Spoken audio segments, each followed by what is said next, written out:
here are 3 things that you need to let go of in order to have boundaries.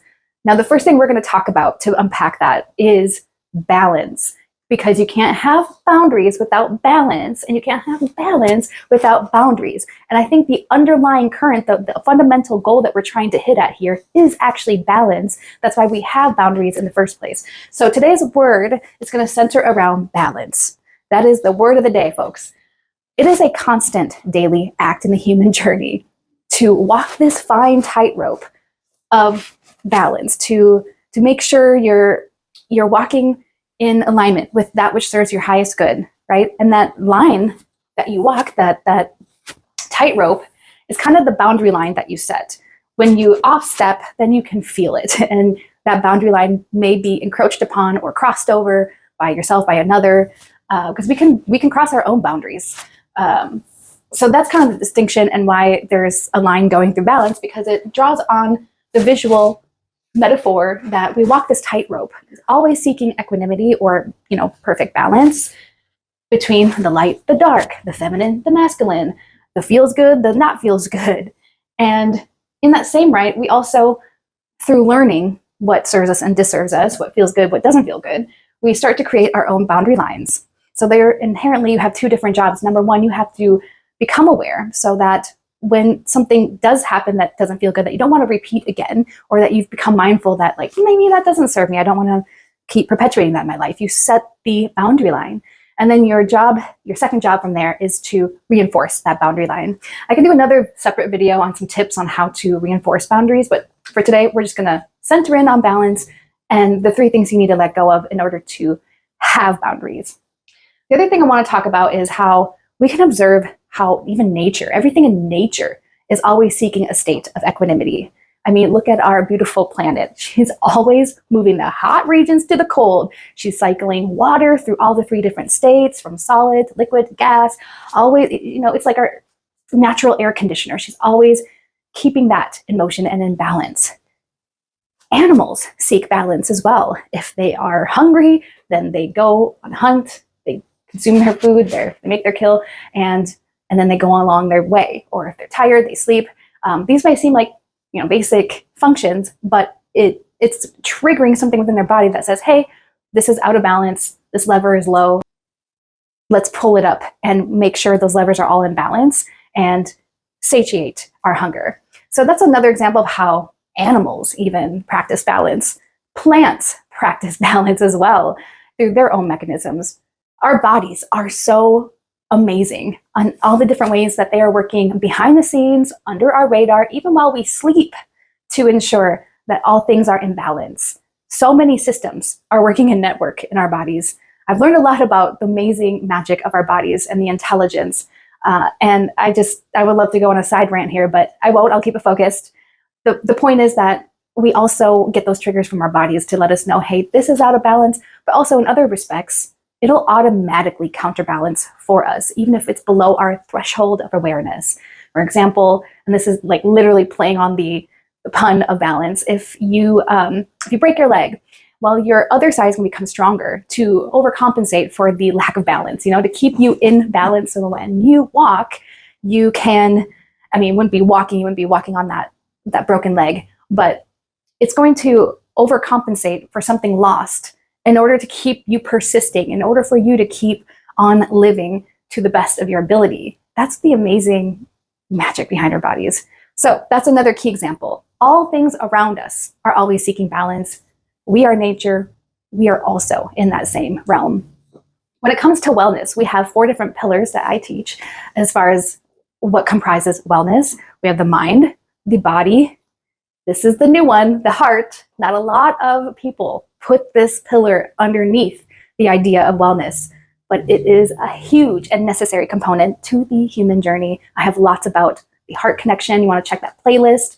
I will link it at the end of this video for you to check out if you want to dive into that topic and really strengthen that lever. And then we also have the soul. So I look at wellness as 4 different pillars, or you could say 4 different levers. And sometimes we're depleted in one lever, or it's kind of running low and we're good on this one, but it is constantly a daily task of ours to keep ourselves in balance from all things known and unknown. So those are just some 4 other key things to keep in mind. Now let's get to the meat and potatoes, the 3 things that you need to let go of to have boundaries. Number 1, the people pleasing. The people pleasing has to go. There's just no way that you can maintain your level of empowerment and giving your power away to others is going to pull away from your own personal resources and maybe even monetary resources or energetic resources. Your energy is so precious. And while love is a renewable resource, that still doesn't take away from the fact that you're giving your power away. And if you give your power away, then you have to somehow replenish what you gave away. Does that make sense?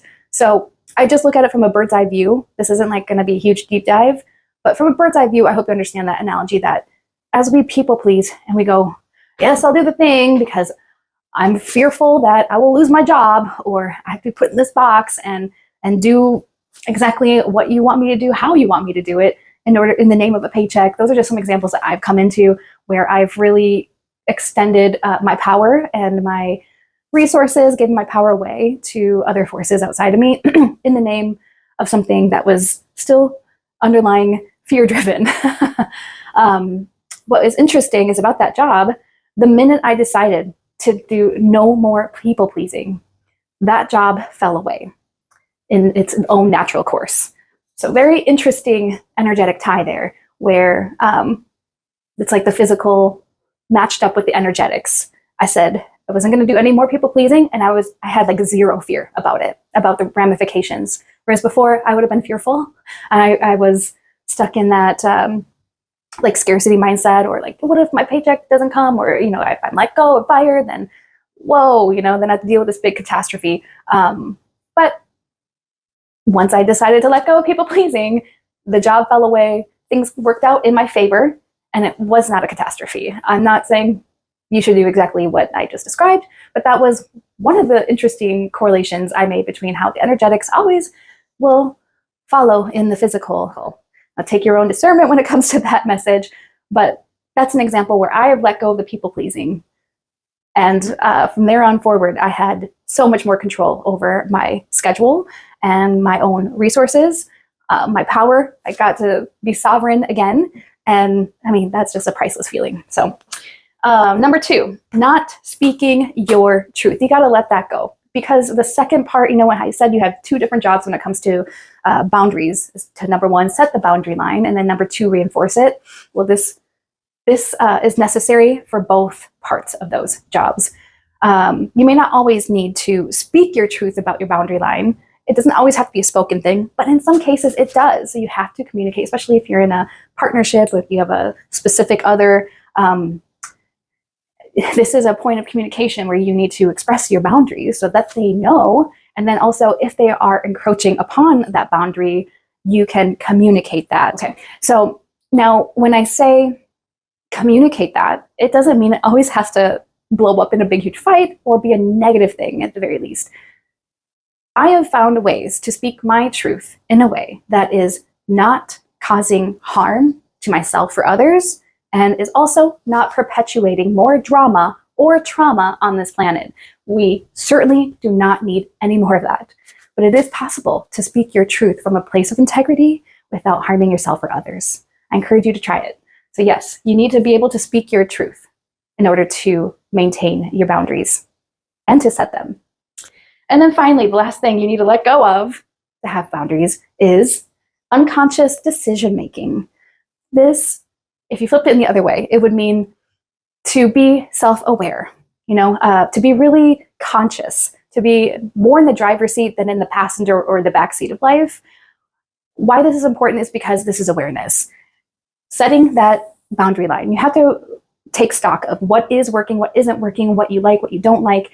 Through that contrast, we not only get to, expand and learn wisdom and become students of life, but through contrast, we also learn what we like and what we don't like, what we will put up with and what we no longer will put up with.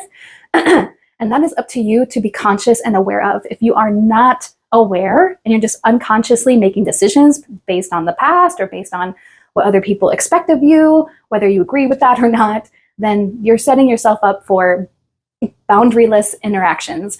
And that's not going to feel good. There's no boundary there. So I encourage you to be more aware of what you like, what you don't like, making note, conscious awareness, and making note of that so that you can set that boundary line and maintain those boundaries. I hope this video has been helpful. Please let me know in the comments below which one of these 3 things stood out to you the most, that you're like, oh, that's the one thing I need to work on. Drop it in the comments below. Thank you so much for supporting my channel. Be sure to like, share, and subscribe, and check out this playlist on the Heart Connection. Much love.